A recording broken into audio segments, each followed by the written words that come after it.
No one can hear us yet. Now they can hear us. Are you coming to the right? So you can be in the center. Let's angle it a bit better. Yeah, like that. Like that.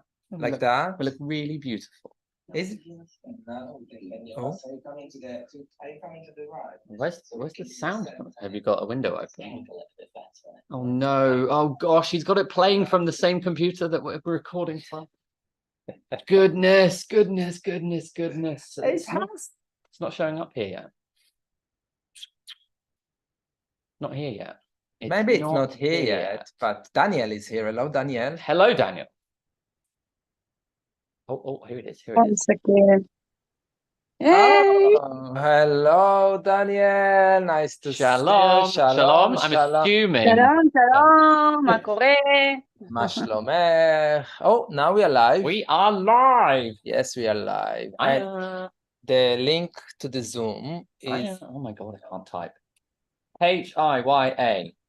Hiya. And the link in the Zoom is in your email, so you can pin it. Oh, okay. Yes, okay. just pin it. Yes, just a second, Danielle. A bit of admin to begin with. Just a second. Sorry. Okay. We just because it's kind of like I can't because these emojis are coming up. So do take it out. Oh my goodness. Out chat. And then you can chat. No, I can't because these emojis. There we go. There we go. I've done it. Yeah. Everyone, I've done it. Where are you based, Danielle? Ashkelon. Oh Ashkelon. my God. Oh my God. Wowzers. How are you doing, first of all? Okay, I'm the last month working from the home. I don't going anywhere. I'm just inside my house with my parents. And try and all day, like between job, try to share what is going on in Israel and what is going in the world. And it's crazy. It's like we are such a small drop in the world, you know, like we are nothing. Small drop in the sea. So first of all, I will say good evening, everybody that is joining us to hello, live Yigit streaming from Turkey. Hello, Mon and Zishia. And she says, how are you? We are fine. Hello, Nofar. I can't read that because it's in Hebrew. She said, hi, everybody. So, hi. So like now, can I just say how exquisite Danielle's glasses are? Yes. They are excellent. Hello, excellent. Yuval. Hello. Yuval's here. Shalom. Shalom. Following last week live streaming, we decided, and we've done it via Zoom, we decided to do it this week as well via Zoom and invite all of you that is watching us to join to the Zoom meeting if you wish. If you want, of course, you don't have to. And the link to the Zoom meeting can be found in the pinned message or in the chat. So look out and click on it and you can join us. And guess what? Nothing went wrong. Yet. Nothing went wrong. Because there is a bit of a storm outside. And, you know, at any point we can have a power. We have Storm Kiran hitting the UK at the moment. Storm Kiran, that's what we, and apparently it's a very, very massive storm. And yeah, so it's a lot of rain and wind, but we are here to talk with you about Israel-Hamas war. We invite you to share your opinions, to share your feelings, and we have here already Danielle from Ashkelon. Thank you so much for joining us. Georgia is here. Hello, Georgia. Amani's here. Hello, Amani. Hello, Amani, and hello, Yuval. Yuval, you are from, remind me? Jerusalem. Jerusalem. How could you forget that? How could I forget that? So, another week. Can't believe we are... This is the fourth. This is the fourth video we've done. Which means this is going for 4 weeks. Mm-hmm. And let's remind us all, these 4 weeks, there are over 240 people still hostage in the Hamas hands. We don't know how are they doing, how many of them are actually alive. But they're fine. Yeah. They're fine. You know, we've seen the videos. They're Yeah, fine. They're looking after yeah. them really well. Yes, Fine. they're Everything's fine. Yes, It's fine. it's fine. Madness. Ma- Utter madness. And I can't believe there are, what, over 30, 40, something like that, kids under 16. Some of them with no parents. Some of them, Probably saw their parents be murdered yeah, and then got taken. yeah. And A lot. I can't stop thinking about the baby, which is now, He's now 10 was, months. He was 9 months when he got kidnapped, and now he's 10 months. And this is unreal. We are facing an unreal situation, a situation that I bet everyone that is attached to this in Israel, outside of Israel, scratches his or her head, and can't believe what the hell is happening to this world. Gosh. Oh, so Danielle, share with us, when was the last time there was a siren in Ashkelon?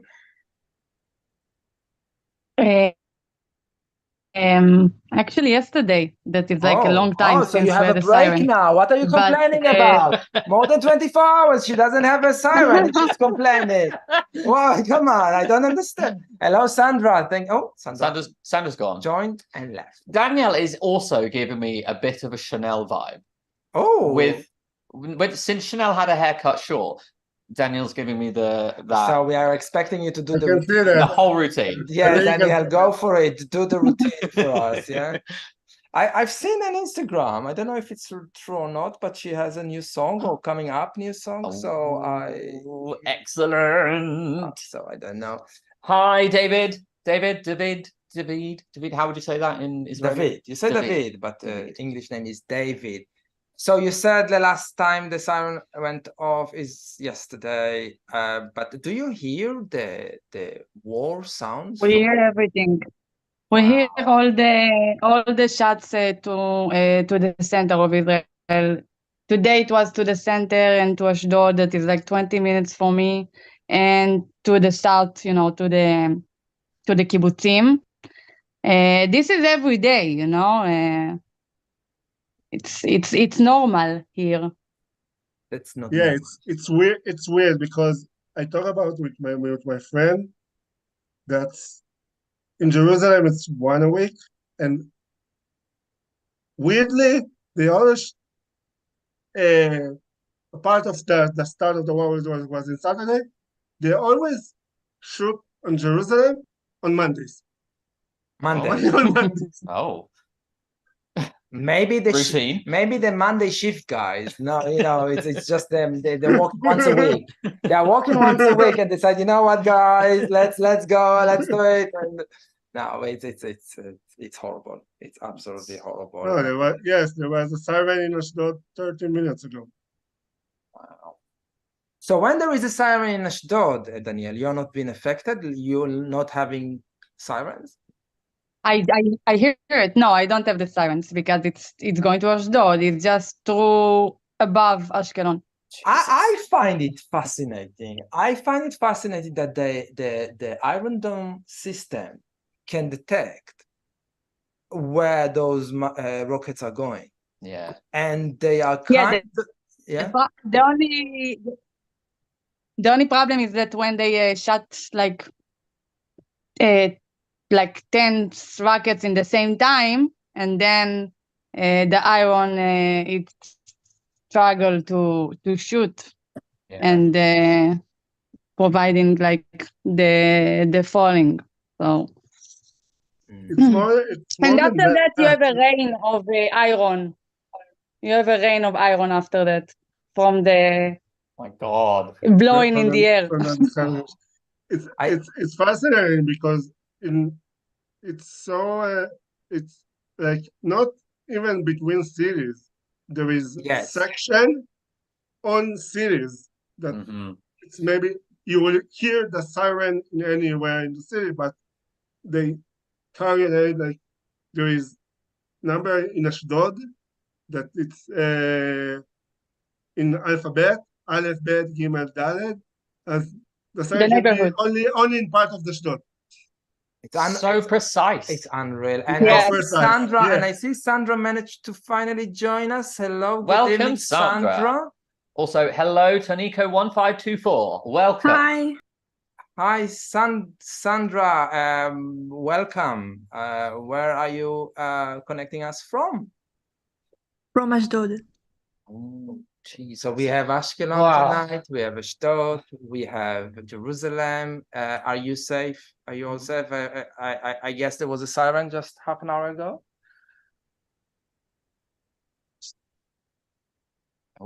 Oh, Yes, I'm okay. Thank you. thank you Good. for being here. Thank you for being here. Thank you for joining. You are more than welcome to share with us how you feel. This is what is this live is about, is to give maybe just, you know, a bit of a change, something to focus on it different than news and media and madness and all those things that happening in our crazy world.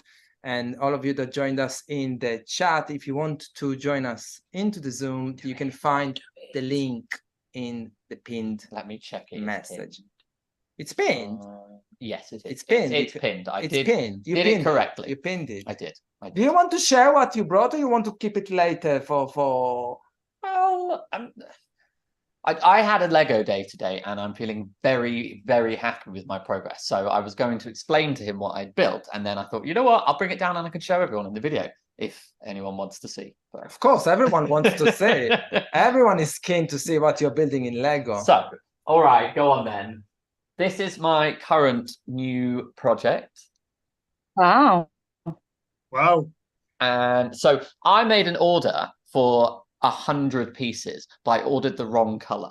So when they arrived, I was like, these are useless. These are not what I wanted. I can't use them. But then I thought, no, what can I use them for? So I've used them to do all of this individual brickwork on the wall. And then I decided, well, I'll just build a whole building. So this is going to be a bank. However, I have run out of parts, which is why there aren't that many windows, because I'm waiting for a new parts delivery. And also the 100 excess ones, which I ordered by mistake, I now have ordered another 100 because on purpose. Oh, okay. So Lego knew exactly what they were doing, because they gave me the right color for free. But they were like, yeah, keep the ones you ordered in error, knowing that I would use them and then probably order more. They're good. They're good. So this is going to be the bank in my city.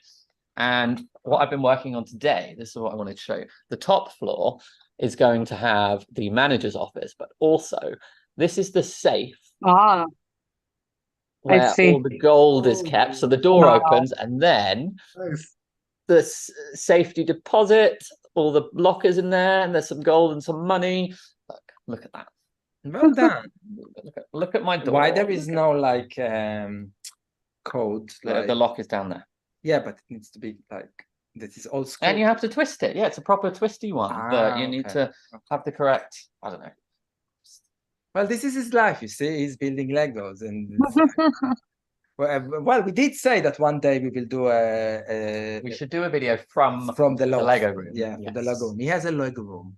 How many sets? Like how many, I don't know, like sculptures or whatever you have so far? Have you counted them? A lot. How many what?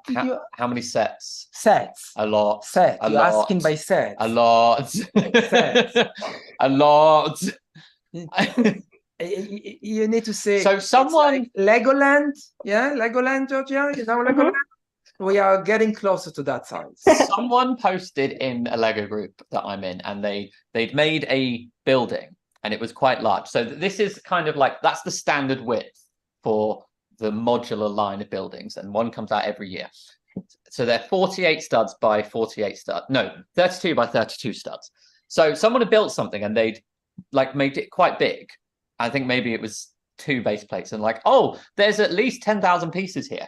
And I stopped and thought, there must be at least 500,000 Lego pieces in my city alone, in just the buildings.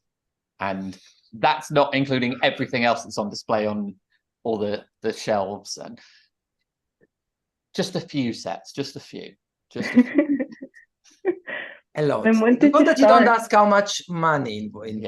Oh, I kind of, I assume it's going to be a It's lot. a very Like, Israeli question you can ask. How much money? That is a lot. A lot. Do you have an insurance for this room? No. Let's and say I keep that a thinking, rocket is landing. I keep thinking I need, because there are companies which do insurance just for Lego.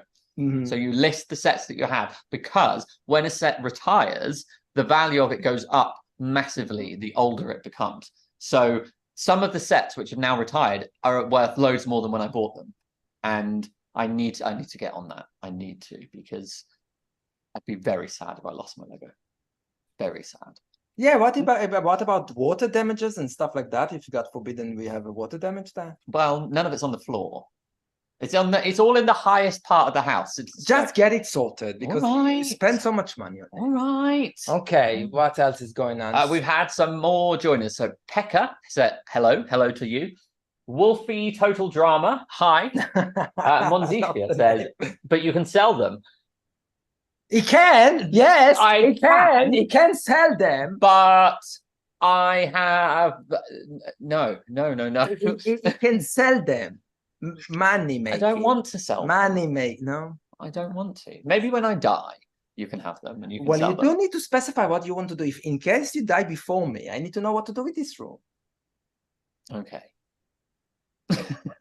Okay, let's not talk about that. No, let's not. Okay.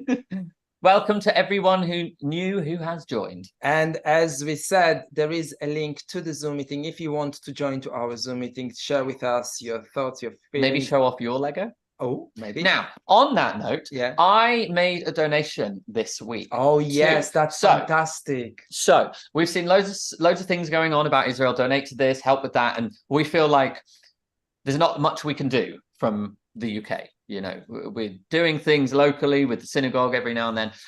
Someone posted in a Lego group that I'm in that they are organizing donations to buy Lego sets for the children from the kibbutz that have been displaced and evacuated to other areas. And I was like, I love this idea. This is definitely something I can get on board, because when you donate money, you don't necessarily know where it's going. If it's to an aid organization or, you know, you don't know exactly where it's going. And I'm not saying it's going somewhere nasty, but this guy, he's taken it upon himself to just buy Lego sets with the money he gets donated, and then he's going to the children who've been evacuated and giving them Lego. He sent you some pictures. He sent me some pictures. He got so much. Loads of people have donated. So I donated, I can't remember how much, because he said, if you donate a certain amount, I'll send you a custom Lego figure, which has got the Star of David on it. And I was like, I want one of those. Of course I'm going to do that. And it was quite a lot of money, actually. Like, much more than I probably would have donated if I didn't get anything free back for it. So, but because it was a free Lego figure, I was like, yes, I'll do it. And he sent updates, the sets he's taken, just amazing. It's called, bear with me, because he's got a proper... Well, he has an Instagram page. Crowdfunder. No, he doesn't use Instagram, he said. Fundraiser. That's FUNDRAZR. Building Blocks of Resilience. Maybe Lego Drive for put the link- Israel Displaced Maybe Kids. put the link in the So, chat. oh yes, I'll do that. If you want to, you should do that. Because the guy's amazing. He went Tuesday, and I think he'd done something last week as well. And Well done him. oh, Well done him. excellent. We have more. Lots of joiners. comments. Sorry, everyone. Judith, hi from Spain. Hola. He knows all the I Spanish. know all the Spanish. Julieta, hello. I can't read the other bit. I'm assuming you said hello as well. Judith said reaction to Junior Eurovision. So this question is coming over and over. When is the Junior, by the way? Isn't it beginning of December? What? 20 November, I think. So soon. What? Soon? This month? Yeah, I think it's 20 November. I'm Wait, not sure. and Well, all it's the, December. Wasn't it December last? It changes every year, but wasn't it December last year? Yeah, I thought it was beginning of December, but so Yuval, as our Eurovision expert, are all the songs released for the juniors? Yeah, all the songs, 16 songs. I think Armenia was the last they released like 3 days ago or 2 days ago. But yeah, all the songs released. Got some Oh, work. 16. So usually, we got from 26th of November. 26th of November, right? Yeah, that's normal time, isn't it? Oh, okay. Yeah. So Yeah. what we don't do with Junior, and we explained it over and over again, we are not reacting to each song individually in Juniors because they're children. Because they're children. And we don't really have a filter. Yes, and we don't want to make them feel, how shall I say it, bad. We don't, it doesn't feel right to mock children. Yeah. Not that we mock, no, that's the wrong word. It doesn't feel right to critique a child when they're probably much more talented than I would ever wish to be. Each one of them individually is such like a talent, otherwise why would they go to this kind of an event? However, in the last 2 years, we've done a reaction, or 3 years even, we've done a reaction to the recap. So maybe that will give us a good, something reason uplifting to do. I did see that the UK is sending a girl group. Oh, yeah, like a little Spice Girls. A little mix. Little mix. Yeah, I think there's 3 of them. I'm like, oh, okay, I can get on board with that. Okay, yeah. Until you hear the song, probably. Yeah. No spoilers. No spoilers. So yeah, maybe. And when it's a recap, the song only plays for about 15 to 20 seconds, and that's not a lot of time for us to accidentally be mean. Yeah, so we usually get through those videos without being too real. But let's remind ourselves that last year we picked up the French song straight away, and we're like, yeah, this is a good one. Yes. So we will do that. We do need to start our Eurovision season. We spoke about it this week, and I'm struggling. I'm really struggling to sit down. He's not in the zone to do something fun because it feels a bit odd to do that. Yeah, in that sense, there was a lot of discussion in the Eurovision IL about the Rising Star that was supposed to premiere in Thursday 2 days ago, and then canceled. And then before it canceled, there was a lot of argument which should do kind of show in the middle of all these events, or you need to do escapism, and then it starts, even if you want to go to continue with the Rising Star or go to internal selection. So I think we won't know. Sandra left. Sandra's gone, but she did ask if we are planning to visit Israel in these times. So we are.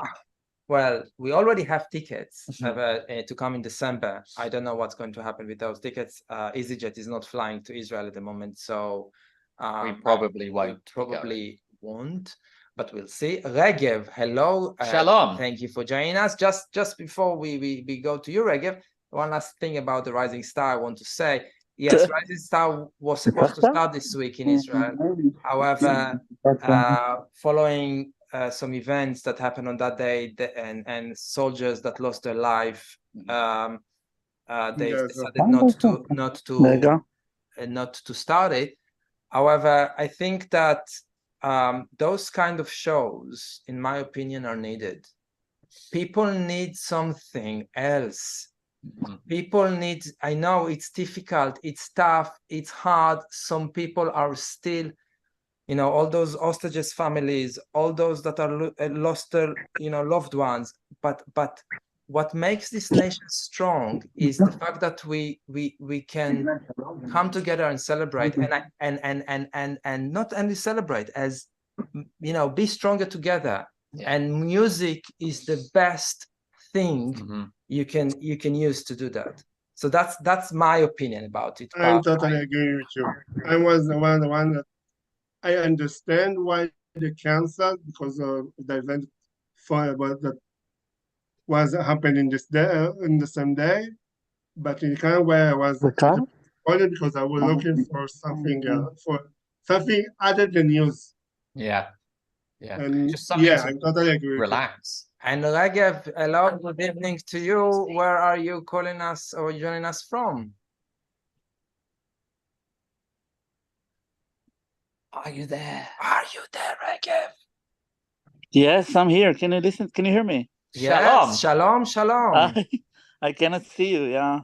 Oh no, you can't see us. One moment. Now, yeah, now I can see you. Hello, Ragev. Hi, how are you? Can you see me? No, we can hear you. We can but we hear can't you see you. loud and clear. Hey, welcome. Hello, Ragev. How are you? Where are you calling? Where are you joining us from? I'm an Israeli living in Amsterdam. Oh, yeah. Yeah, for 10 years, almost. Oh, nice. Yeah, it's not so sympathetic to be in Amsterdam right now. I didn't have anything personally. But you know, our feeling is the thing, like to walk on the street and you don't know what is going to happen next. I was hoping an Israeli that lives abroad will join us tonight, because I feel that, you know, it's becoming very, very difficult to be Israeli/Jew in outside of Israel. I don't feel safe, and even though we live not close to London and we are not in a big city, the energy, the feeling I've got is like, oh, I need to hide my Jewish identity. I need to be careful, you know, what I'm saying, where I'm saying, and what really, really pain for me is I'm worried for the kids, the kids that are going to the school, and yeah, I know it's difficult, but do you see a lot of protests in Amsterdam, Ragev? Yes, unfortunately, yes. I think the more problematic thing is how I forgot what I wanted to say. That people are really going after what they hear and after what they see, and doesn't matter what will happen. You know, I cannot even see the videos. I cannot. But I saw maybe 2 seconds of two videos, and not for me. Yeah. What do we need? What will need to happen for them to understand or to know the situation better? A lot of people are hiding their real what they really think about the situation, and this is the worst things. Yeah. The worst thing here. And for me, I'm not Ashkenazi. I'm not Ashkenazi, but for a country like the Netherlands, that almost 90% of the Jewish community of the Netherlands died in the Holocaust, when you see things like this, like that, when people from there was something the mayor of Amsterdam wrote, like, I was really, really shocked. Like, how can you think? She didn't take any sides, but still, I don't see any way that you can ignore what happened. My cousin was murdered on the first day. I've seen the message you just sent. Yeah, he wasn't in the party. First of all, please allow us to share our condolences and a big hug to you. And we're very, very sorry. I'm very sorry to hear that. Would you like to tell us more about your cousin and how it happened? Thank you. Yeah, he wasn't in the party. He heard that something happened in the south on Saturday, and he didn't get reserved, like, or something like this, or tzav shmone, how we call it. He just heard something happened, and then he went there by himself. And he was shot in Be'eri. When I'm saying Be'eri, I have goosebumps. This is insane. He was in contact till 8:45 in the evening, and from then, it happened. That's it. He left a wife and 3 years old girl. that I understood she will not even remember him. She will not even know him. This is, for me, insane. And that's it. And of course, we're not sleeping. All of us, all the family, we just cannot sleep. When you have the moment to think, which is the worst in these situations, then you start to think, like, what if? And all of it is a really difficult situation. For people who lives in Israel, and also when you see everything from abroad, I think it's also really, really difficult. I'm really, really sorry. And yeah, horrible. It's unfortunately, with the amount of people that got murdered and died, and a lot of them are still not identified, I'm sure a lot of us at least know someone that has been affected by it, and that's the reality of this. It's, in terms of numbers, it's unreal. It's unreal. And yeah, I'm really, really sorry. I'm sending you a big, big hug, and I don't think I have words to comfort, because I don't think there are any words to comfort except to say to you, I understand you, I understand your feelings, I understand the pain, and I wish for you and your family, what we say in Hebrew, I don't know how to translate it in English. Shalom to do Thank you. Just, you don't know what to say. Like, I've seen his mom, and I was, I couldn't say the condolence. I couldn't. I just hugged her, and and he was almost my age. Like, he was 37, so only 1 year older than me. Would you like to share with us his name? Yes, his name is Itai. Yeah. Let's see what's happening in our chat. Maybe we invite more people to share the stories, and I hope that this give you, a place, a safe place, to be heard and understood. Yeah. Judith has sent a very long comment in Hebrew. I can't read that, Judith. Judith say, good evening, Toy and Goy. Do not hide your Jewish identity, your amazing Jewish identity. Thank you so much, Judith. There is no such a nation in the world, and you are very special, and you're very unique and special, and there is a belief in God. And it will be okay. It's something that us Israelis are very, very good in saying. Yeh beseder. Yeh beseder. Yeh beseder. I'm finding it really hard to translate. Sorry, guys. Be polite. Keep being polite as you are, and we are hoping that even here in Israel, we will win this evil. And she's finishing with Israel Chai. Israel nation will keep alive, will be alive. Monzela, you can read that. Monzisha says, I feel so bad for the Israeli people living abroad. Be strong, Regev. We are here for you. Hey, where do you live with family, Regev? I think Regev left. No, he's gone. I was gone. Regev left. I think I saw it. I have friends in Israeli angels at Israel in abroad. And she, in the first day, said that it's more difficult to be.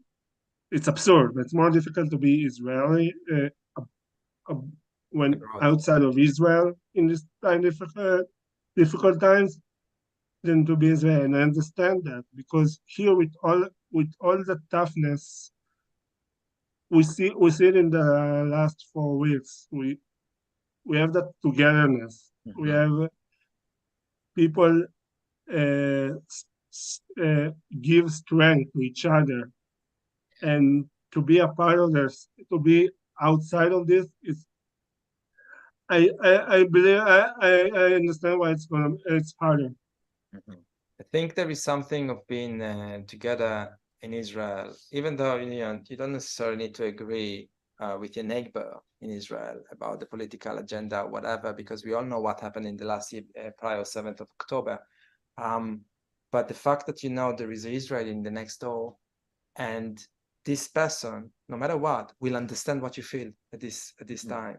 And and here, when I'm surrounded by people, you are very connected to it, obviously. But when I'm discussing with other people, they may be showing some interest about how you're feeling, and hopefully you and your family and friends are okay, and etc. They don't get it. They don't don't really understand how emotionally this event is to us. And even though in my work people are supporting and talking to me about it, but still there is this gap of you're not Jewish, you're not Israeli, you've never been in Israel, you don't really know anything about this conflict, you don't really understand. And that's difficult. And I'm glad that the Israel nation, at least the Israeli people, came together and supporting each other. I have one example, which is it describes the toughness of the situation and the beauty of it. As much as weird as it sounds, I saw it in group in the Facebook, which is it's called Tishan Orech Din. It's Ask a Lawyer. Legal consultation when people ask Finns lawyers and they ask, and someone asked about someone that serve now in the army as a reserve and in Sub 8, and ask about he want to do I forgot the name in English. Say it in Hebrew, I'll help you. Tzava, I will. Weird, right? And some discussion about in the knowing that he can pass away or falling in the battle, and ask some question, and the lawyer give him the advice, and the last part of the comment was, send me in private in DM the area that your regiment be. I want to come and give you things and treats to strengthen your spirit. And for me, it was tough about the content of the message, but the comment was filling my heart warming my heart. Yeah. People are just amazing how they are coming together and helping each other. We have a very limited things we can do here, but we participated in some sort of an Israeli group a couple of weeks ago, and not only Israelis, it was Jewish people and Israelis as well that came together, and we discussed for 2 hours and just shared, and it was kind of a support group, and it was like, oh, that's feeling really nice because everyone is really understanding. Everyone in the room got it. Everyone understood. And people are now just helping whenever it's possible, even here in our small, very, very tiny community. People are trying to help each other. Oh, that's a very heavy thing, a very heavy discussion. Yeah. Always very, very grown up and mature. Always. Yeah, especially in our Eurovision season. We start the building. Yeah, when is the first song then is coming? It'll be December. It'll be Albania for sure. Albania is the first? It's always Albania. No, last year Ukraine was first. Last year they had Ukraine released their song first in middle of December. And the year before that was Bulgaria. And the year before that was Bulgaria. But usually it's Albania. Albania is a safe bet. How many countries already confirmed? I think we have much less. We than... doesn't know, like, because with the fee that goes up, like, don't know if Romania into talking, in Australia into talking, and so Yeah. I don't think we're really sure. And the IBO doesn't. I think they planned to raise it earlier, and all the situation and with the fee, just countries well they're gonna Think be twice. more about it and they need to work in more. What is David saying? David said, I do have some positive news. Excellent. Positive news. I'm here for positive news. Yes. I recently went with some Jewish friends of mine to pray in a synagogue, and I've started learning Hebrew. I know how to say this. Shalom, Shmiu, David. Join us, David. Join us to the Zoom. Yes. You don't have to show your camera, and I want to hear, are you saying it? Are you brave enough? Challenge? Are you accepting the challenge, David? Oh, I love that story. Lovely. Let's see if he's accepting this challenge. Or he's too shy. Yes. Oh, I'm sad Regev has gone because I wanted to support him a bit more. I guess I feel like he just wanted to come and say that and get it out. And I'm glad he did. Yeah. And I'm glad he did because it's important. It's important that, you know, I'm sure sometimes when you just hear things on the news, especially living over here, you just hear names and numbers and facts and statistics, and it loses the humanity. If you just hear, oh, the number of people killed on that day goes up and up and up, you stop really being able to understand it. It's when you hear from someone who refers to those victims as an individual person, who they are, what they were doing, what they were like. You need to see the news of Israel, and then you will see every day, all day stories. There are so many stories. It's like crazy. I am watching it during the day a few times, and it's spinning my head. Because there is a point where our mind is like, come on, is overloaded. We can't get any more. No, stop it now. I can't, and I'm turning it off enough. But the thing is that Israel is so tiny that I don't think there is even one Israeli that, like you say, I don't know someone, I don't know someone that knows someone. Like, it's everywhere. It's everywhere, and it's all over the country. So, Judith is saying here something, another thing in Hebrew. Read it, Judith. Well, try. You know all the Hebrew. I don't know any of the Hebrew. Right. She talks about Israel participation in Eurovision. She says that she's hoping that Israel will participate, but it doesn't look like that at the moment. She says she's a freak of, like, she's like Eurovision freak. Excellent. Yes. Excellent. Aren't we all?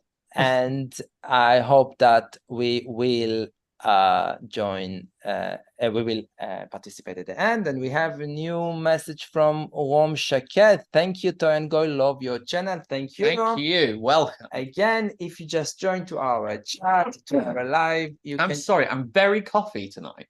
Are you developing something? No, there's just something stuck that won't come up. And okay. And if you want to join us, I don't think the wine's helping, let's be real. If you want to join our Zoom, the link is in the pinned message. You're more than welcome to join us and share us your thoughts, your feelings, your stories. We are here for you. That's what we are doing here. We are here for you. It's important to hear all of you and how you're feeling, and maybe giving you a bit of space, a different, and maybe a bit of a laugh. Maybe we are not very funny today, are we? No, it's hard. What I find very difficult as a Brit who has a wonderful Israeli husband is that I am still, after nearly 7 years, not used to how quickly and how brutally Israelis make jokes out of things. And some of the jokes you made, I'm like, that's really funny. I'm not sure I can laugh at that just yet. It's too soon, and I can't. But you and your friends, some of the things I've seen, some of the memes Israelis have made online. I saw a Lego meme. I'm not going to say any more, but this was only a few days into it, and it was dreadful, but so funny. So funny and so cutting. And David has joined. Oh, David, good evening, David. Shalom. I am waiting you to welcome yourself. I don't know if he's logged in as in it with audio yet. I hope he can hear us. The first thing you need to say is what you wrote that you know to say in Hebrew. And this is your test. I want to hear it. And we are not gonna laugh about your accent. Lot of pressure. I love your accent in Hebrew when you speak, when you try to speak. I love it. It's so cute. It's really cute. I can't think of anything to say. Shalom. Shalom. Tov, Toda. I love it. I just love your accent in Hebrew. Efo habuk shali. Chibuk? Oh. Because I had a book, actually, like a book. Hebuk. Hebuk. Hebuk. Chibuk. Hey. Book. Are you there, David? Are you there? David, we are waiting to hear from you. Let's see what else. Ronel is asking a somewhat unrelated question, but did you see the sketch on the big? Did we see that? That's exactly my point. Did we see? You guys went in, and it was beautiful. That was one beautiful. Of probably the best sketches I've seen from Eretz Nehederet recently. What was his name? Henry White Guilt. Even that name alone, Henry White Guilt, is exquisite. Henry White. Oh God. Today, what did she say? From London. No, she Today, Israel have bombed a hospital, killing hundreds of civilians. More. It's amazing. But I try to imagine if something happened in the UK, whether comedians would do that so soon or so brutally. Anyone laughed about the 7th of July attack? No, there are no jokes about it. And you guys are just like, oh, this is shit. Let's make really horrible jokes. Hey. Just we're so used to tragedy that only defensive mechanism is to joke about it. Yep. Laugh. This is the only way, and it's allowed. That's the thing, it's allowed and it's needed. And I know that, Holocaust jokes are horrible to people that, and especially for you. I remember the first time I came to Israel and you met up with two of your friends. I couldn't cope. Every other sentence was a Holocaust joke, and I'm going, I can't laugh at any of this. Oh, David say I can hear you guys, but my audio is not working at the moment. That's fine. Next time. Next time. Danielle asks, did we see? It's the same one. It's joked on BBC. No, someone. Yeah, it's two different. Sorry. People asked. Got two chats going on. Sorry, everyone. Yeah, and I've seen other sketches that were in Hebrew in Eretz Nehederet, and they were just.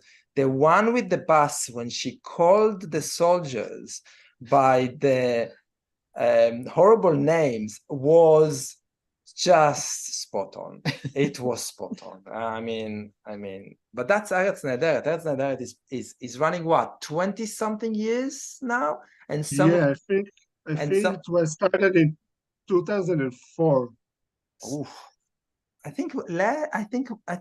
Well, anyway, very close to 20 years. And some of the comedians there are there from the first day. Oh, really? And it is, for example. It is, and Mariano, and Finish. And I'm amazed. I'm like, do we have those kind of shows that's running here in the UK for so many years? Like satirical. Yeah. Yes? Yeah. Have I Got News for You still run? But Have I Got News for You is like a panel. It's like it's not like Saturday Night Live in the US when they have like sketches. No, but we have like the panel shows where the comedians. November 2003. That's what. Great. So nearly 20 years. 20 years. 21 years. 20 years. Right. 20 years. I'm sure if the situation was a bit different, they would have marked it as 20 years to Eretz Nehederet. I'm sure they would have celebrated that. I'm sure, absolutely. Yeah, yeah. Oh my God! But yeah, so Israeli humor is I find one of the very first things he said to me when we first met was a racist joke about Jews, and I did not have. Yeah, but I did not know how to react. You know, Jews are like if I laugh, that makes me racist. If I ignore it, that makes me seem, I don't know, ignorant, or like I don't understand what you're saying, and I know exactly what you're saying, but I shouldn't laugh. And, You're so cute. You're so cute. But you did laugh. I think I did an awkward. oh gosh, I'm going to the toilet. No. So what else do we have any more hellos or we missed? No, it's very quiet. It's just us talking tonight. Us and Yuval. Sandra is asking if we've seen that Rising Star. Yes, we. I think Sandra. They tried. Yeah, you missed that part when we discussed about that they did want to start the new season, and I think they should. And I have this feeling that the episode that was supposed to broadcast on Tuesday was they kind of removed all the auditions they've done, and they just took and make it like was it going to be live? No, but they start the auditions. The televised audition was supposed to start in 8th of October. So all the auditions that televised already in the war. So it already was in this kind of environment. Yeah. So I think they kind of try to do a trimmed version of this, and just to probably pick up those that they picked up for the show or something like that. I don't know what's gonna happen. I do hope that Israel will send an artist to Eurovision. I really hope so, and I think it's important. It's important that, you know, ISRAEL HAMAS. And all I'm thinking about in the recent days is Ofra Haza and the song High. Yeah. All I'm thinking about the fact. Yes, exactly. Ofra Haza in 1983 wore she wore yellow and all of them were white. Or no, the opposite. All the dancers were yellow and she was wearing white. And it was in Germany, and in Berlin, I think. Because of the murder in Munich. Munich. Sorry, you know better than me. I'm not Webby Blogs, I told you.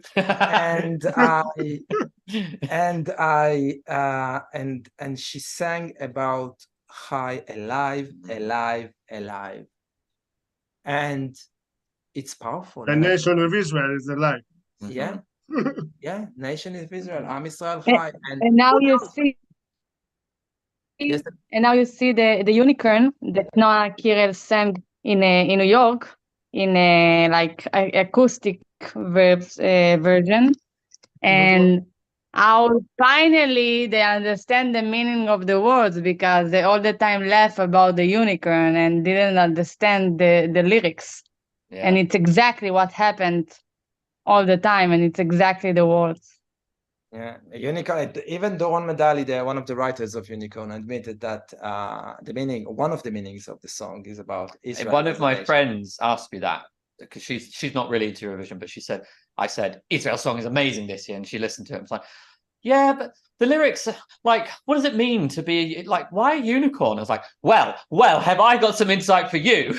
And explained it to her, and then, but again, because she doesn't really know Israel, all of the subtlety of the dual meaning didn't have the same impact on her, whereas recently I've listened to it in a much more different, like, wow, every single word.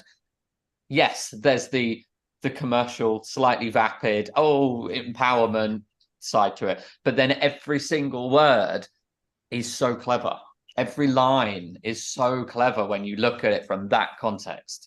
And one of my hopes, if Israel do participate in this year, that Doron Medali, because of what happened, will be involved in the writing of the song for Israel, because I think he has it. The Ron Medali has it.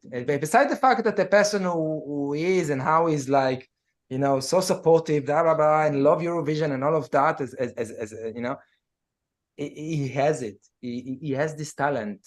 And I think in this time, we need Ron Medali. Can he do ballads? Maybe I hope the war, you know, before the war, he said that if it will not be like an artist that you know that can win, he will not join the team. Like for him, it's like very important the potential of winning, of like being really in a high place. Yeah. And he know that through the next star, it's not the same, because the next star it's finished so late until they have a song, like they have like 1 month to write a song, and it's never like the best song, you know. It's like too little time. So I thought like this year, because of the war, I wish that they will not do the show and just like choose like an artist to represent Israel. Let me ask you that, Danielle. Who would you like to see performing for Eurovision this year, if you could have chosen? I'm putting you under the spot. You ever think about that, because I'm coming to you next time. I have already answered. I don't know if you agree, but Shirin Maimon. I am thinking about it as well. I am thinking again. And you know what? I've seen today the Tamir Greenberg and Shirin Maimon song. Tamir Greenberg. Listen, this near the site of the beautiful site of with the project slides, which by the way, it's near the arena. I was there 2 hours ago. It's like 5 minutes walk from my home, and it's beautiful. So it's like a memorial place, not memorial. It's like a place where they made it. There is. It's like in the parking lot near the arena, and there is project flashlight, and near every project flashlight there is a picture of one of the hostages, one of the kidnapped persons, and it's like combined to. It's one light that you can see in a radius of kilometers. We see all in all the area, kind of Batman flashlight, if you know what I mean. And it's amazing. If you have a chance, take a picture for us. I take a picture. So send us on Instagram. We would love to see it, and I will send. So Daniela, do you agree with Shirin Maimon choice? I love Shirin Maimon, but I don't know. I'm not in favorite like in repeat style, like every time. Repeat again. Yeah. I don't believe in it, although the Swedish one, but but you know. But I think Tamir Greenberg, it's a perfect choice because of the war, because I think because of the war, Israel have to do like a ballad song, like a melody song, and not like a pop song. And Tamir Greenberg is such a perfect in melody, and he can control all the place that is performed. You know, like he control everyone with his performance, and I think he can be amazing. And it has to be in Hebrew. Just because of the situation. Yeah. I don't think it has to be in Hebrew. No, I want it to be in English, and I want it to be with a strong message. And you know what? We don't know what will be the situation in a few months, right? No, I think Hebrew, everyone sings better in their mother tongue. And Hebrew is gorgeous. By the way, I sent you two pictures and a video today. Thank you. Live. You are watching live. It live. We're watching it live. Let's see. I didn't receive it. Right there. But I didn't. Oh, they haven't come through. They haven't come through yet. It hasn't come through yet. Gosh. What's going on? Yeah, it's take a few minutes. Loading. Okay, we will see. I've got it. Oh, look. Oh my gosh. Oh my God, that's really beautiful. Can you show it? הופה. Yeah. Oh my. גשר המיתרים. No, it's not גשר המיתרים. זה לא גשר המיתרים? לא, זה המיצג הזה ליד הארנה. It's so sad though. It's sad. It's sad. There is a video also. It's unbelievably beautiful. It's the light, the blue light. It's amazing, emotional even. Really, really emotional. Judith said to say to you something yes. She said, say to Goy that the power of Israel nation is to overcome the wars and the anti-Semitism in the world and move on, to laugh, to dance, and to be always, joy, even in those hard times. I'm not criticizing it at all. And it's a very big deed to be in happiness always. Yeah. It's hard sometimes, but that's us. That's us as I just think you're such special people. Yeah. I love visiting Israel. I love the people there. And the food. And the food, of course. The food. Yeah. But no, I've never been to another country and felt so welcome by the people. There's yes, at first you can be a bit rude and a bit impatient, especially in the airport, and quite loud. Especially in the airport. And there's you drive quite yeah, we don't drive dreadfully. We don't drive. We are. But once you have an actual conversation, an actual interaction with a person, they're just so warm and so sincere. Brits are very fake. Brits put up we'll be polite and we'll always be kind and nice to people, and then 5 minutes later, like, she's a fucking bitch.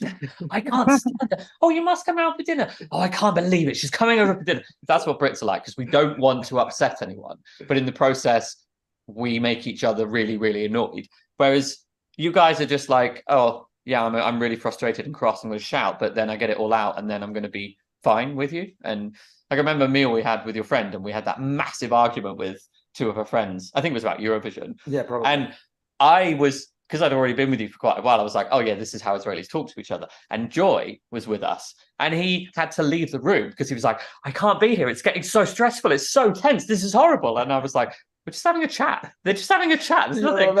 Do you remember the conversation I had with my brother? Yes. So this was like a few months into our relationship. Yeah. I arrived here and he's on the phone and he's yelling. And I'm saying, la, la, la, yelling. And I was like, oh shit, who's he having an argument with? And you were on the phone for ages. And then you hung up and I was like, you okay? It's like, oh yeah, I'm just chatting to my brother. Like, what? You were speaking to your brother like that. This is quite normal, I think. Yeah. Like, That was the story. Oh, go on. The same. In my family, me and my mother, like, my mother and me, like, if anyone that is not Israeli will see us, it will think it's like, like unlegal, but it's normal. Your mum used to travel loads when she was younger. And there's a story she said she was in Japan with an Israeli friend, and they ended up asking them to speak to each other in English because everyone else thought they were constantly fighting when they spoke in Hebrew. yeah, that's what you guys are like. What do we have here? We have Shalom from Natalie. Natalie, did I say Natalie correct? I can't see it. Yes. Yeah. And we have another message. Would you like to read it? I can't see. From Bortu. Do you think the war is fair when Israel is so much stronger than the opponent? Should be other solutions. Now that is an interesting question. What is fair? I would like to ask you, Bortu, what is fair? And again, we invite you to join our Zoom. We are in a safe place. We are not criticizing. We have different opinions to all of us. We are not, we would like to hear other opinions as well. Our channel is open to everybody. Emmanuel says, sounds like a family conversation in Sicily. Well, to be honest, there is something in the Mediterranean countries that Mediterranean and Middle East as well. It's just the area. Yes, it's like Italy and Spain and Greece and I guess Georgia, Cyprus as well, Israel, there is a different way that we communicate with our loved ones. And not necessarily our loved ones. We're also friends. Is like, but we don't have a problem to raise our voice, without we are not thinking this is a violent act. In the UK, if you raised your voice on me, it's not just about raising voice, the tone you use on someone in the UK. Gosh. But the thing is, we then never talk about it. If someone annoys you and says something to you that you don't like, it's never addressed. A Brit will never address that. Ever. The confrontation part. I don't know, Georgia, how you feel about it, especially when you, when you come from Cyprus and you see the British mentality. The confrontation part, it's something that drives me mad. And especially at work, if you disagree with me about something, fucking say it. like spit it out. Tell me I disagree with you. I strongly disagree with you. No. It's like, oh no, it's fine. It's fine. Everything's fine. It's fine. It's fine. I think I've been affected by the British mentality a bit. Even I've always I am outspoken, but I carry a bit of the awkwardness that people have here, where they're a bit more.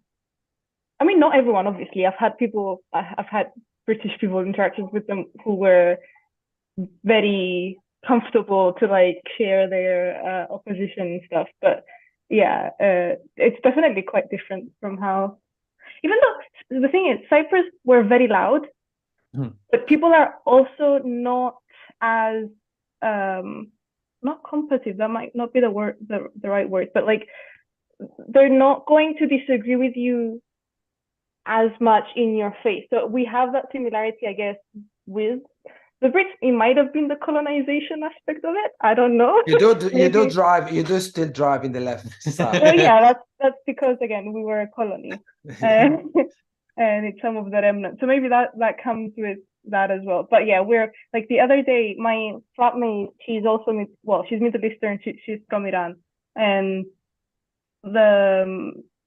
her partner was staying over, and then they heard us talking, and then they were like, oh, you people, you're both speaking very loudly, and then we were just we're just having a conversation, we're this is just normal. And it's definitely I don't know why, it might be the sun, but definitely our region is very, very loud.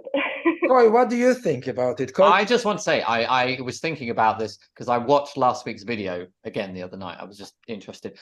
The way you pronounce your R's, Georgia, is delicious. Oh gosh, love it. Love it. Koi, how are you pronouncing your R's? Is the light bothering you? You don't want to stay? He hates being on camera. But he has to. He has to be on camera because he's famous. Yes. Hello, Coach. Do you want us to put your face on the t-shirts?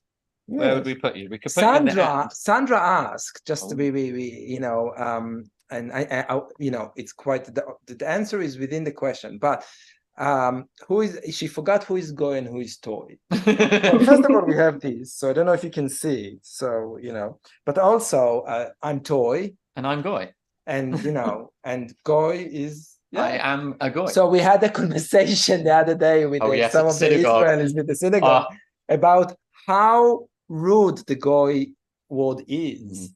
If you think about it, Goy is a very, very rude word because for us Jews, we define someone that is not Jew a Goy.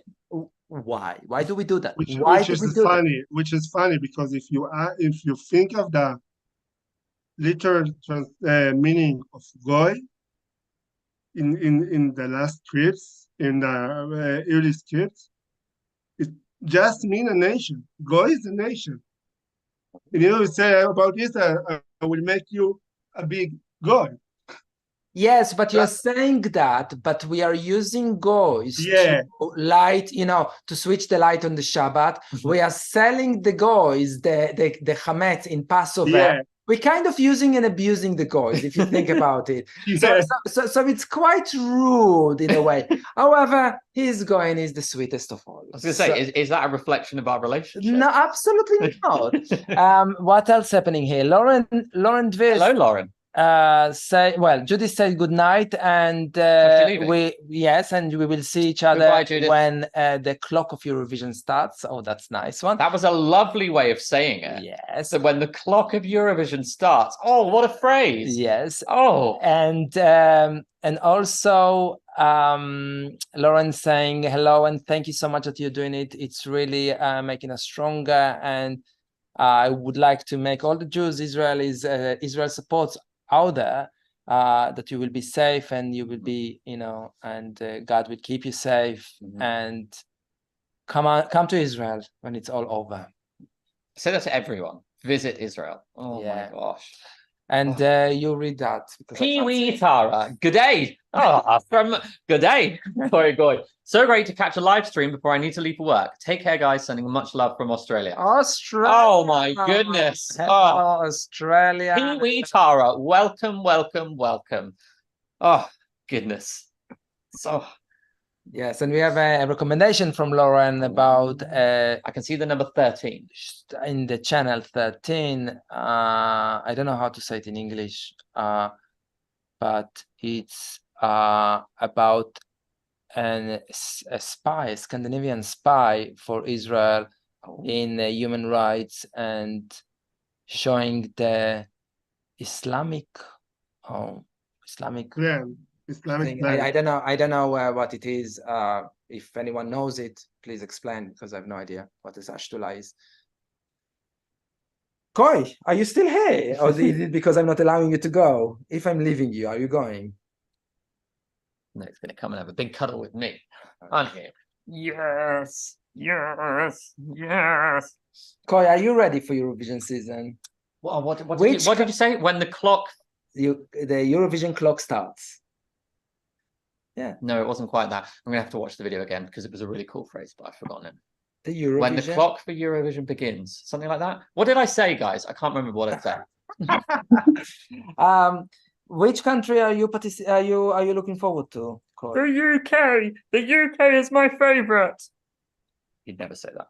He just doesn't. I had something I was going to ask, but I've forgotten it. What were we just talking about? The show, and then Australia, and... Oh, that's what I was going to ask. So, why in Hebrew do you not have your own characters for numbers? Because it always looks really strange to me when I think you're reading right to left, and then imagine there's a 7-digit number. You have to jump to the left of it, read it left to right, and then carry on reading the sentence right to left. Did you have characters for numbers in ancient Hebrew? And if why? Well, I know now everyone uses those numbers, and so it makes. We used to use words to describe numbers. So if you see in the Bible, you won't see numbers. You would see words that defined the numbers themselves. And that's how we but it's a good question, because Arabic, for example, has their own characters for numbers. And they probably read the same way as the rest of the letters. I think so. Yeah, I think so. Same with Farsi and like a few other, and Chinese as well, I think. Like there's a few languages that have their own. It's quite interesting why Hebrew never got its own. Yeah. Because I just imagine if you're reading and you're like eyes, that way. I don't know, it's kind of normal. Obviously, that's not how we read, because our brains are faster than that. But no, try to read parking signs that conclude numbers and letters, and try to understand what the hours. Exactly. And we have trouble with that in English. What? The parking signs on the side of the road. Oh my God. Between these hours, it's this, but it's worded weirdly as well. But imagine having to read different directions on top of that. Well, Ronel is asking, are you going to make a video in honor of Luxembourg? Yes. I said yes. Yeah. We need to kick off the Eurovision season. I need to find my chakra. I need to find my center place where we can sit down and just watch and be us. And okay, fine. Fine, I said. And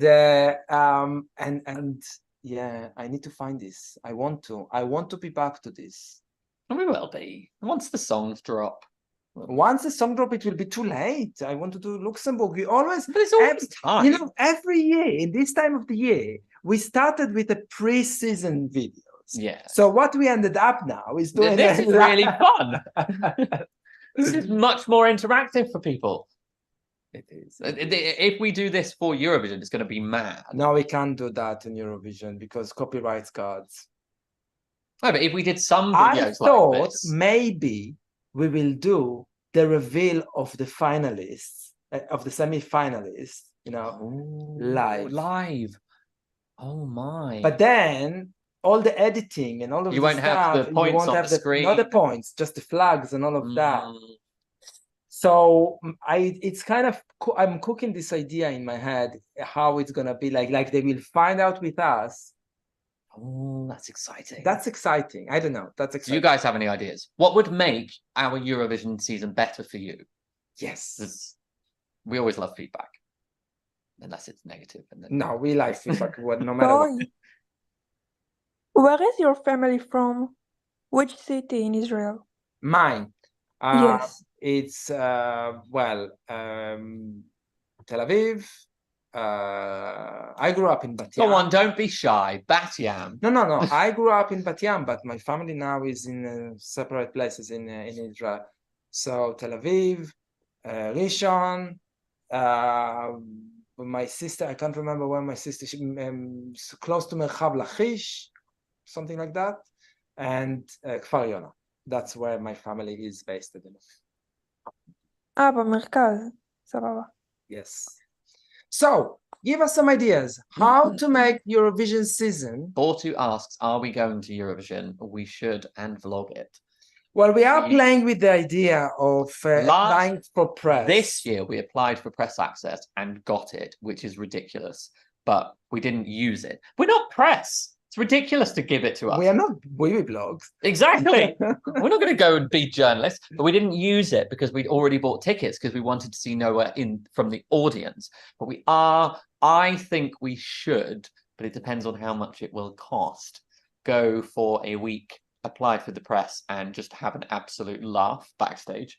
And because we will not do anything serious. If we talk to the artists, we will not ask them like, oh, what's your song is about? How do you feel when you sing it? What is the message? First of all, we're only going to talk to the ones we like. Yes, first of all, and hopefully there will be more than one. Come on, let's not be greedy. And hopefully we won't insult anybody. Come because on, then be realistic, of course. Well, then we will have to hide from them. But also it's like, you know, we are going to have fun with them. Yeah, I want to have fun with What's them. your favorite Pokemon? And come over here, let's have a race and build this Lego set together. Oh, that's a really good challenge. Thank you. Probably but it needs to be like a special thing. Small one. Like something special in Lego. Can you customize something? Of course I can. Okay. Of course I can. Like the Eurovision themed one. Sorry? The Eurovision themed one. Yeah. What? We have more questions. Lauren says, wish you guys would upload more reaction videos. Love them. And a great distraction right now. You are right. We can't find the right mind zone to. I'm feeling bad now. Sorry. I need sleep, to do it. Sleep. If it's not copyright, it's not copyright if you stream yourself watching Eurovision and reacting with headphones and put a text on who's performing so people can follow it. Oh, maybe. Yeah. Maybe. You guys are so techy, much better than us. I'm like, what? Oh, we have an uncomfortable question. A very uncomfortable question. I can't read your username, I'm afraid. Russia or Ukraine? Is this Jamala asking the question? Yeah. Well, what's the context of this question? Context? Yes, a bit more because in Eurovision or because both of them are absolute powerhouses in Eurovision. Let's be real. To be honest with you, I wish Russia is back to Eurovision because they put so much effort in it, and usually so many bangers, and usually they were really good. Yeah. And but I get it. It's sad when the contests happen. Yeah, because I don't understand. It's like it's like, why to, you know, the artists themselves are suffering by the end of it, because Eurovision is a platform to allow you to promote your music and art. Yeah. Yes, you're representing your country, but you're representing your country in the context of a competition. It's not more, it shouldn't be more than that. It shouldn't be, you are from this place, therefore you stand for X, Y, and Z. And it's like, no, you're just an individual who is representing that, because a lot of people represent countries that they aren't living in. They might be a national, or neither. They're not living in or a national. They just are the one to represent. I'm thinking of San Marino. Like, most of those participants are Italian. Yeah. Over the years, but or maybe they are San Marino as well. But that person doesn't represent more than just the fact that it's a country in that competition in that moment. That's all it is. It shouldn't be anymore. But in the end of the day, it's still representation. I mean, what you saw is the flag of the country. Yeah. And so yeah, it's individual, and yeah, it can be individual, but in this context, but that's the competition, you know, and it's the same as sport events. I mean, in the end of the day, there are sport people that, you know, spend the years of their life to practice and to train and to be successful. And because they are lucky to be born in that specific country, they can't, you know, show their talent. And that makes me sad, because I don't think that's fair. I don't think that's fair. But again, if you go back to Vadim is his name, okay, and he asked, "Do you support Russia, Ukraine?" And I will say this way: we support people. We support. We didn't pick a side. People. We support love. We support acceptance. We support, you know, in this specific war, Russia invaded Ukraine. So I find it really, really hard to support a country that invaded Ukraine. But I know this, I don't know enough about the politics in Russia and Ukraine to have a very strong opinion of who am I supporting. And it's the same thing I'm saying to people that picking that choosing a side with the Israel and Hamas war. It's like, you know, before you pick a side, just learn enough about the conflict, learn enough about the history, how we got to where we got, what does it mean for each of the sides, what each of the side did over the years in order to overcome this situation. And only after you have this mileage of understanding, then pick a side. And it's okay to support the Palestinians. And if after all of this you decide, actually, I agree with the Palestinians, fine. But people that chanting free Palestine from the river to the sea know nothing about this conflict, and understand nothing about the conflict, and don't even understand how horrible what they are saying. They don't get it, what exactly they are saying. And that's why I hope, Vadim, that if you're still here, you understand. In terms of the Russia-Ukraine war, I don't think anyone really went hard and picked sides. We all kind of went, wow, this is bad, but we can acknowledge that Russia's dictator is not representative of the average Russian person. I don't think anyone in Russia really was being like, yeah. So I was, from the moment that started, it was, wow, this is horrendous. The country's been invaded. I can't believe this is happening. But we know Russian people who were massively affected by everything that then happened afterwards. You know, not being able to travel, having bank accounts closed and things like that. And it's like, whoa, hang on. No one wants this. No one's winning. No one is winning. Yeah. And it's similar to what's happening to Israel Hamas. The only problem is, I know I am a bit biased because I have family and friends on one side, and I don't have family and friends on the other side. So it's very hard to be objective for me in that situation. I've just seen an excellent question, though. An excellent question from Lauren. Which song? Oh no, sorry. That's a good question. Coming back to that, where's the? So Bortu says, which Eurovision performance deserves a Lego set? Well, Bortu. If you go on our Instagram page and scroll down, you'll see that I've made a few things out of Lego to do with Eurovision, especially from this year's competition. And yeah, just have a little look. Have a little look, and I'll have answered that question for you. Yes. But Lauren did ask, which song except Unicorn is your favorite in the last 3 years? Hands down, SLOMO. SLOMO. Like, I don't know if the song more than as the performance. Both. SLOMO. Both. Oh, SLOMO. SLOMO. I didn't check recently, but our reaction on the live Eurovision. Yes. I think very close to take the second place in the most watched video in our channel. Really? Oh, it's unreal. And still, after all this time, people are still commenting to this video and enjoying this our reaction. I love this. I love this. We are such a little girls there. I love this reaction, but it's just. Lucas says if Kosovo gets independence, they'll join Eurovision immediately since they already have a national final without participating in the contest. Amazing. The more the merrier. Yes. We need more. Yes. We need more countries. David, there is a quote that those who don't learn from history are doomed to repeat it. Yes, that is true. Lucas says, I mean, just think of Manisha, how wonderful she is. Manisha was the last artist to represent Russia, and we have a special. I don't know if you've seen in our channel our videos to our weddings.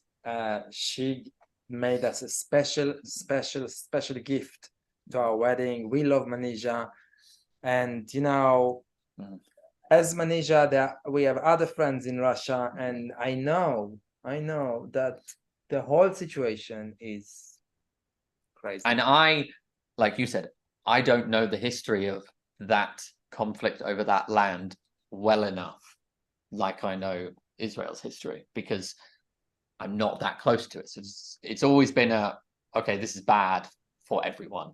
This is just bad. And yeah. What's happening here with other Shira? Well, who says keep doing the live things? It's very entertaining. I think we found our niche. Oh, what? Doing lives. Oh, okay. Shira says, sorry, I discovered Telegram 3 weeks ago and I'm watching too many uncensored pictures and videos. Shira, may I request you kindly, really kindly, stop. Just stop it. No, I mean, must speak, die. I mean, no. That's such a problem with this conflict that we've not only got fake news happening, but stuff is being uploaded so quickly. Stuff that should not be on the internet and should not be being viewed by the public is uploaded and is there forever. You know, it's a really strange balance where it was very interesting that Israel invited those journalists and showed them all the footage from the body cams of the Hamas terrorists and didn't just put it all out there, because on the one hand, you want everyone to know how awful it was. But on the other hand, if we had given our children smartphones like they wanted, instead they have Nokias, they would have seen people being beheaded and shot. And not only do we not want the kids to see that, the families of those people have to live with knowing that their relative has not only been murdered, but the video of it is now out there forever. And that's completely there's no way of controlling that because of what the internet is. Someone just gets a video, share, tag it, say it's this, say it's that, gets an opinion from someone, whether it's real or not, and you can't take it back. You can't erase what you've done on the internet. I think that with that specific video, I'm sitting on the fence, and I feel that 90 years ago or 80 years ago, when horrible things happened to Jews, we didn't have a way or a platform to show what's happening. And I feel that, you know, I've read some journalist reports of what they've seen, and it's painful, it's hard, it's disturbing, but it's, you know, if you put all of that aside, it's educating what Israel is dealing with.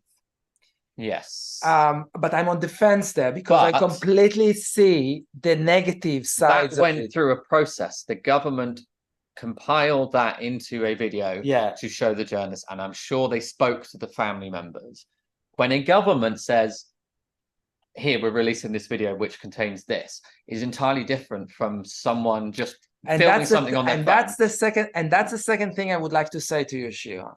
A lot of things that you can find in the web, maybe not verified, i.e., there is a potential that this is not true.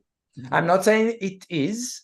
I'm saying there is a potential that you are exposing yourself to a material that is very, very disturbing, that not necessarily is true. I give 2 examples. There was one video at the beginning of this. There was one video with kids bullying another kid, and they frame it, whoever posted it, frame it as this one of those kids are kidnapped, this is a hostage, and they use stick on him and call him Jew.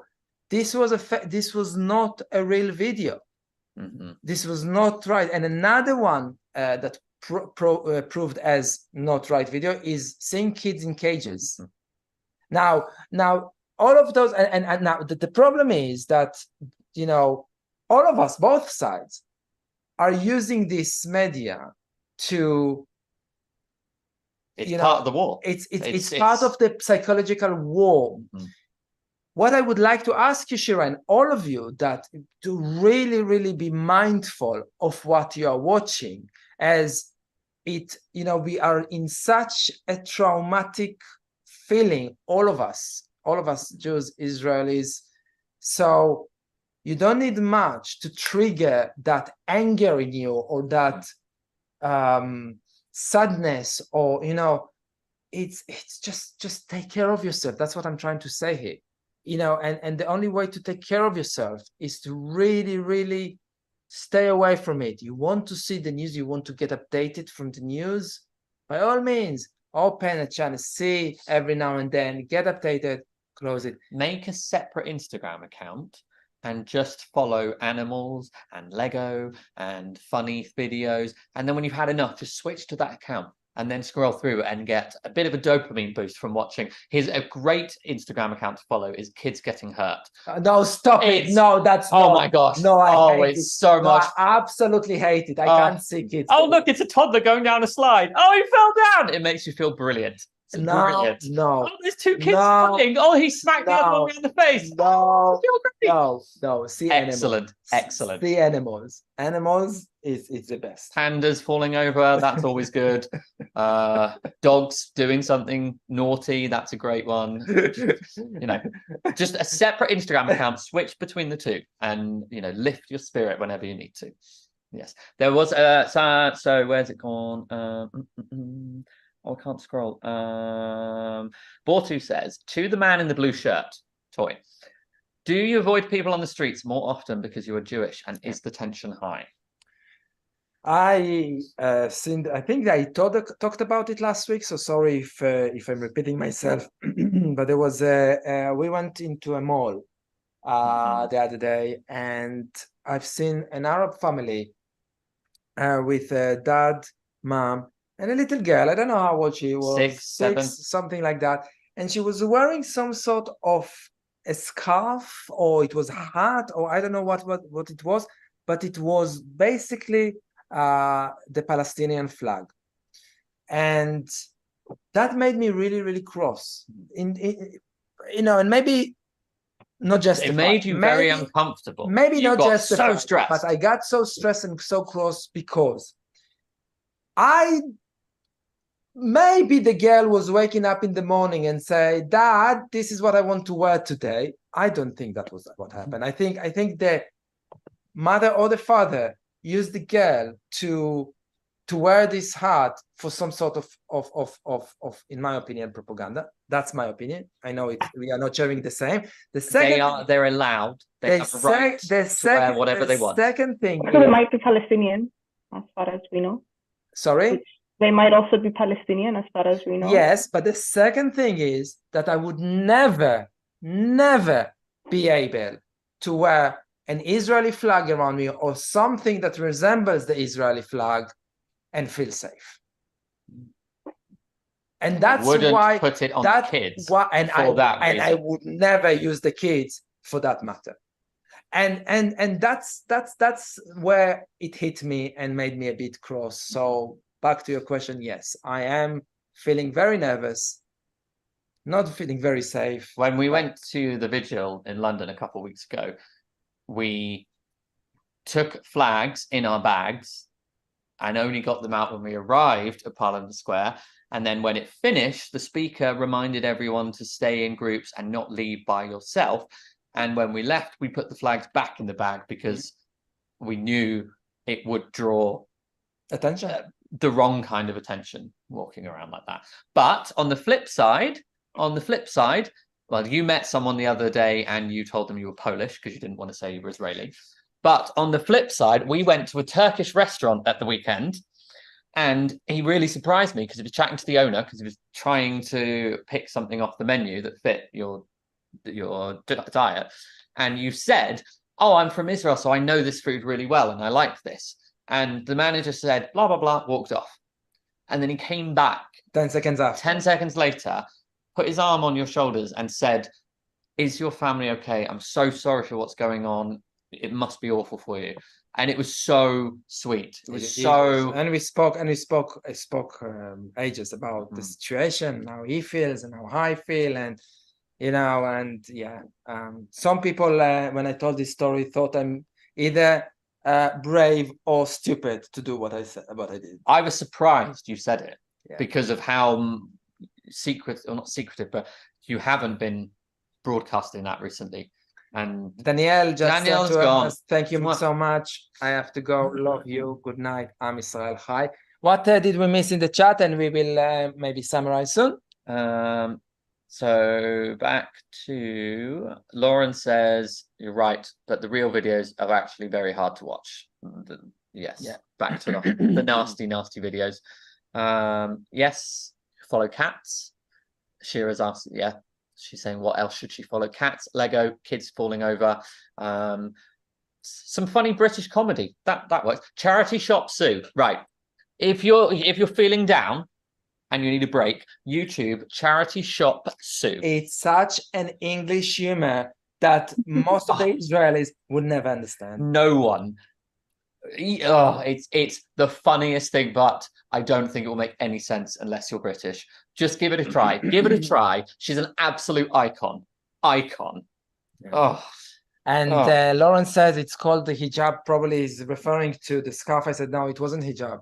It wasn't. I think it's an abaya or something like that. Like, is it the wait, was it actually the colors of the Palestinian flag? Yes. Okay. So it was white, but then at the end of it, it kind of turned to be the Palestinian flag. It was the Palestinian flag. I'm not making it. It was quite beautiful. If you look at it as a fashion item, it was really beautiful, but it was the Palestinian flag. And he got very worked up, and I kind of took you to one side and I said, look, they're allowed to wear that. They're not causing any harm or offense. They probably won't give a damn that you're Israeli because we're in England. But I understand that anger came from you wouldn't feel safe to do the same. And yes, but I'm asking myself whether they would have wear it in any other time. That's all. No, but similarly, we would never walk around with the Israeli flag at any other time. Yeah, but we had a discussion about the pride flag as well. Are we, are we wearing it if it's not pride time? Exactly. We don't walk around with a rainbow flag, but when it's pride time, we all get the rainbow flag out. It's just a sign of like support. This is support. But I don't feel what you feel because I'm not Jewish, so I can't really understand what was going through your mind at that moment. David says that charity shop is so fun. Oh yes! Hey up, Chezzers! Excuse me, lady, you're supposed to be on the till. Oh my god, no, it's the best thing. I think I have some sort of. You watched the episode with the refund, and you were like, "Actually, this is really funny." The refund was funny, but yeah, I'm. Do you have charity shops in Israel? Is that a thing? No. I imagine charity shops is a really British thing because it just feels really British. Yeah, the ones we have in Cyprus are run by Brits. Basically, like we only have a few, and even those are like usually British women who are running their own like secondhand charity shops. Yeah. So we are live for a very, very long time. 100 minutes ago we've started this live. So I think we will summarize it was before. Sara says she loves British humor in the past. What happened? Why not anymore? I can give you loads of funny British things to watch if you want. That'll help really cheer you up. Yes, you know what? If to choose between watching Hamas videos or British, watch the British. Smack the Pony. Smack the Pony is a sketch show from the mid-90s, written by 4 women. Oh my god, it's really weird. Some of them are completely abstract sketches, but it's so funny. Every episode there's a series of dating videos where women go on and do filming a dating video, so they're highlighted every episode. They also do a mock song every single episode, so the last thing in an episode is they do a spoof of a song that was famous during the 90s. Fantastic show. Please watch it. What is Costin saying? Now everyone know what happened on Israeli Eurovision when one of the participants took Palestine flag and shouted something supportive that harmed the crowd. Sorry for my English, it's not perfect. The English is fine. I think he's referring to Hatari when they pulled the flag out during the results. And we've talked about that in the past. Yeah, and yes. I would like to thank all of you that joined to this live stream. Also to those that were participating in the Zoom. It was always a pleasure to see and hear you. To talk to you, to hear you, that you share the stories, you share what you're feeling. We love you, really. Ronel says, thank you, Tommy Boy. You are my weekly psychological therapy. I want to say thank you. I really will say that this is lives will be one. I messaged you a few hours ago because it's really something that I was looking for. It's kind of something that go out of the news, and it's a beacon in my week schedule. So again, thank you very much for you doing this. It's our pleasure. Really heartwarming. It's our pleasure. We will try to do it every week now. And well, I'm sorry. David just said the other day I watched David Firth from 2009, and Kooky Plops had me laughing so much. Oh my god! So you know the cartoon that we kept quoting this year. Yes. Something that sounds like the same music I listen to, but with different words. He is a cartoonist from the early noughties, and most of his stuff is hilarious. So check out more of his stuff, David. But the Music 2000 video is quite possibly the best thing I've ever seen. You know, loud guitars, tattoos, anything else is a bonus. About it, we need to find something. Yes, but he has more. So David, he has more. Check out Salad Fingers and Burnt Face Man. Oh my god! And the boy that's the child that smelt funny. And oh god! And there's one about a building. I can't remember the name, but.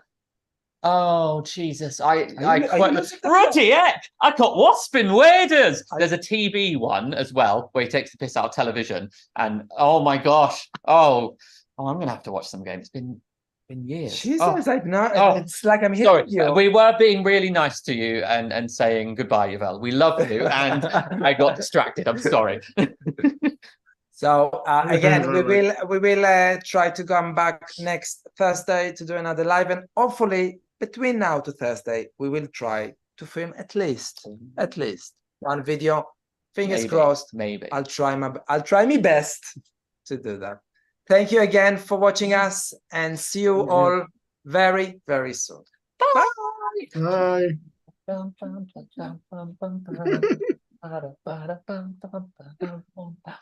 Bye.